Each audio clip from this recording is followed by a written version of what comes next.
c'était à refaire, moi je chanterai toujours Jésus-Christ.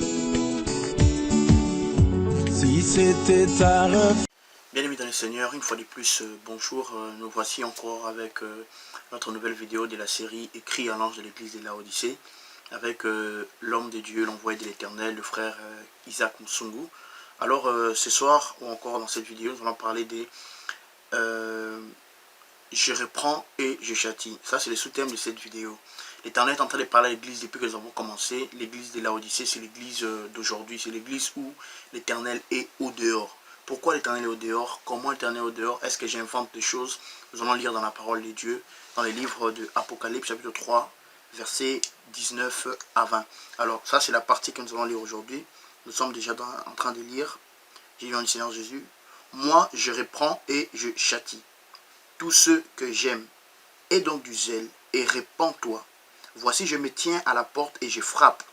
Si quelqu'un entend ma voix et ouvre la porte, j'entrerai chez lui, je souperai avec lui et lui avec moi. Amen. Alors, l'Éternel dit qu'il reprend et il châtie seulement les gens qu'il aime. Voilà pourquoi la parole de Dieu nous dit encore quelque chose, que Dieu ne veut pas la mort du méchant, mais il veut que ces derniers puissent se repentir. Il use de patience afin que ces derniers puissent se repentir. Le Seigneur est en train de dire à l'église de Laodicée que moi, l'Éternel, je me tiens à la porte et je frappe. Si le Seigneur était dans l'église, il n'allait pas frapper au dehors. Aujourd'hui, les églises sont maintenant dirigées par... Je me pose parfois la question, bien aimé. J'aimerais parfois qu'on mette les sentiments de côté et qu'on mette... nos amours immenses à nos églises de côté, mais que nous réfléchissons d'abord. Pourquoi les églises aujourd'hui veulent marcher seules, veulent marcher d'après ce qu'ils savent? Vous savez, il y a quelque chose de triste mais de vrai, c'est que l'église, l'homme de Dieu, quand il commence avec l'église, il est toujours au creux du rocher. Il vient toujours chez le Seigneur pour demander, Seigneur, je vais faire telle chose, Seigneur, je vais faire telle chose. Ou soit il dit carrément, Seigneur, qu'est-ce que tu veux que je fasse? Devant chaque situation, tu revenais au pays du Seigneur pour poser la question au Seigneur, parce que c'est lui qui connaît ce que nous ne connaissons pas. Mais depuis un certain moment, nous avons remarqué que l'église est maintenant basée sur la connaissance, basée sur l'expérience. Frère, l'expérience ne compte pas vraiment dans le christianisme ou dans l'église. La vraie expérience, c'est Jésus. Vous savez, on peut se poser vraiment la question de l'expérience. Ça peut même constituer une vidéo en entièreté. C'est quoi l'expérience dans le christianisme? C'est quoi l'expérience dans un ministère? Vous vous imaginez l'expérience de Saoul dans la guerre? David n'avait jamais combattu, mais David a battu Goliath que Saoul fouillait. L'expérience, c'est avoir Jésus. On ne devient jamais indépendant de Jésus. On continue à suivre ce que l'Éternel nous demande. Voilà pourquoi, tellement qu'on commence à prendre des décisions. Et quand tu reproches un homme de Dieu, tu dis, toi, tu connais le nombre d'années que moi j'ai fait au ministère. Toi, tu connais le nombre d'années que j'ai commencé à suivre l'Éternel. Quand il y a un problème, il dit, non, faites ceci. Il ne pose pas la question à l'Éternel parce qu'il juge qu'il est suffisamment mûr et mature pour outrepasser la pensée de Dieu, outrepasser la volonté de Dieu pour faire sa propre volonté. Frère, moi j'aimerais parler à toutes ces personnes qui pensent qu'à un moment donné de la vie, parce que j'ai fait 20 ans de ministère, parce que j'ai fait 20 ans dans une église, alors je peux marcher seul. L'Éternel est au dehors. Il frappe à la porte de l'église de Laodicée. L'église de Laodicée s'est définie en elle-même. L'église de Laodicée avance en elle-même. Aujourd'hui, je ne sais pas, dans vos pays, vous me suivez peut-être de partout. Aujourd'hui, il y a des églises qui sont voisines et qui se font des guerres comme vous n'avez pas idée. Si vraiment Jésus était dans nos cœurs, si vraiment Jésus était à l'église, si vraiment Jésus était dans l'église, nous n'allions pas vivre ce que nous vivons. La première caractéristique de Jésus, c'est l'amour. Amour qui est de moins en moins. L'Éternel Jésus est en train de secouer un peu l'église. Il est en train de demander un peu à l'église. Église, je suis dehors, je suis en train de frapper. Ouvrez-moi, laissez-moi vous diriger, laissez-moi vous montrer ma pensée, laissez-moi vous emmener là où moi je veux que vous allez. C'est ce que le Seigneur Jésus est en train de chercher à faire à l'église. Mais l'église est trop assourdi à entendre ce que les gens pensent, à entendre ce que le monde dit. Vous savez, quand Dieu parle, il y a seulement peu de personnes qui peuvent comprendre que c'est l'Éternel qui nous parle. Amen, bien-aimé.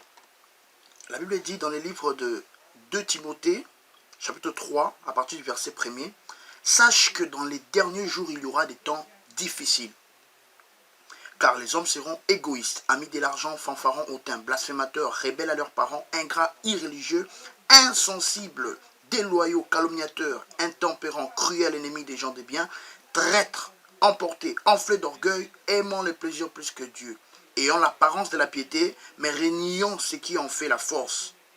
Éloigne-toi de ces hommes-là. Alors, l'Église n'est pas épargnée dans ce qu'est Timothée, ou encore Paul est en train de dire dans le livre de Timothée. Parce qu'aujourd'hui, les temps sont difficiles. Même les hommes de Dieu sont orgueilleux, même les hommes de Dieu sont déloyaux, même les hommes de Dieu sont calomniateurs. Tout ce que nous avons cité dans le livre de Timothée, chapitre 3, verset 1er, tout ce que nous avons cité, nous le retrouvons dans l'Église. Nous le retrouvons dans nos maisons. Nous le retrouvons même sur la chair. L'heure est grave. Sauvons nos vies, sauvons nos âmes. Ce qui compte réellement, ce sont nos âmes, ce sont nos vies. Dieu ne viendra pas enlever l'église physique. Si peut-être tu penses que Dieu viendra, le jour que Jésus reviendra, il prendra ton église avec toute la charpente, la belle église. Non, bien-aimé, sauve ta vie, parce que l'église, Dieu viendra prendre son épouse. Dieu viendra nous prendre nous. Sauvons nos âmes, bien-aimés. Ne nous concentrons pas sur l'église. Quand tu vois du mal, parle. Si la personne ne comprend pas, retire-toi, va chercher l'Éternel ailleurs. L'église de Dieu, c'est l'église où le Seigneur Jésus est proclamé en qualité de Seigneur et Sauveur. C'est l'église où le Seigneur Jésus guide. Le Seigneur Jésus est lead. Il est en train de leader. Amen. Sauvons nos vies, sauvons nos âmes. La Bible dit dans le livre de Luc que déjà la cognée est mise à la racine. Tout arbre qui ne produit pas de fruits sera coupé et jeté. Frères, répentons-nous. Un jour, vous verrez de plus en plus que le Seigneur va commencer à mettre à nu les œuvres des églises. Et vous allez vous poser la question si c'était vraiment des églises. Il n'y a rien de caché qui ne reste caché. Luc chapitre 12. Tout ce que vous avez dit aux oreilles seront entendus de partout. Tout ce que vous avez dit dans les chambres seront vus sur le toit des maisons. Suivons le Seigneur Jésus-Christ. Les gens qui sont devant nous, qui nous enseignent la parole de Dieu, sont des personnes qui doivent refléter Christ. Et nous ne sommes pas des gens qui viennent jusqu'à l'église pour écouter et dire Amen. Non, nous sommes des gens qui doivent se comporter comme les chrétiens de Béret qui, après avoir écouté, regardent si c'est authentique avec la parole de Dieu qu'ils ont. Paul nous a dit que même si un ange venait du ciel et pour vous donner un autre message, une autre parole qui est différente de ces fondements que nous avons posés, ne l'écoutez pas. Combien de chrétiens basent aujourd'hui leur vie sur l'église, sur le pasteur? Voilà pourquoi dans mon pays, lorsqu'il y a des scandales de pasteurs, les gens cessent de prier. Hey, je ne vais plus prier. Ah, même lui il a fait ça. Ah, moi je ne vais plus. Comment tu peux dire que je ne vais plus prier parce qu'un pasteur est tombé? Parce que ton responsable est tombé. Ce qui montre à suffisance que nous avons basé notre espoir, notre confiance, notre foi sur les gens et non sur Christ. Parce que tu ne verras jamais Christ dans un scandale. Tu ne verras jamais Christ tu n'entendras jamais que Christ a volé, Christ a pris la femme d'autrui, Christ a fait cela. Ceux qui basent leur foi sur Christ ne sont jamais confondus. La Bible dit, ceux qui se confient en l'Éternel ne sont jamais confondus. Amen. Basons notre foi sur Christ. Venons à l'église, servons Christ. Ne venons pas servir les hommes, servons Christ bien-aimé. Amen, amen.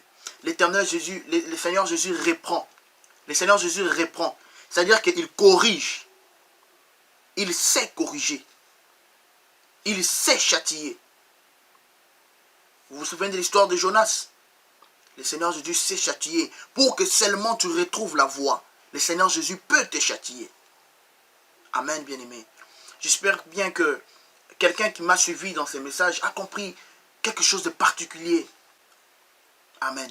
J'exhorte l'église d'aujourd'hui à suivre Christ. J'exhorte l'église d'aujourd'hui à suivre la pensée de Dieu, la volonté de Dieu.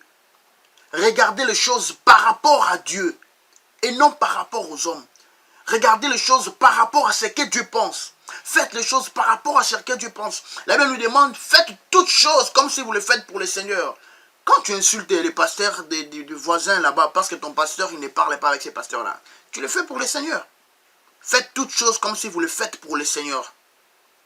Quand tu poses un acte, même si c'est ton pasteur qui demande de poser cet acte-là, dis-toi, est-ce que je le fais pour le Seigneur? Faisons tout pour les seigneurs et non pour les hommes. Que Dieu vous bénisse infiniment et que Dieu touche un cœur afin qu'une âme puisse comprendre ce message. Parce que nous pouvons parler, mais celui qui a le pouvoir de toucher le cœur, c'est Jésus. Voilà pourquoi je vous exhorte encore une fois de plus à suivre Jésus et non les hommes. Merci bien-aimé. Père éternel, je te rends grâce. Merci encore pour ce message où tu nous as montré que toi tu peux nous corriger et que tu peux nous châtier pour que seulement nous puissions retrouver les bons chemins. Merci de nous l'avoir dit et aide-nous aussi, Père éternel, à suivre ton chemin, à suivre ce que tu nous dis de tous nos cœurs et pendant toute notre vie jusqu'à ce que tu reviennes. Dans le nom puissant de Jésus, ainsi prié. Amen. Que Dieu vous bénisse, bien-aimés.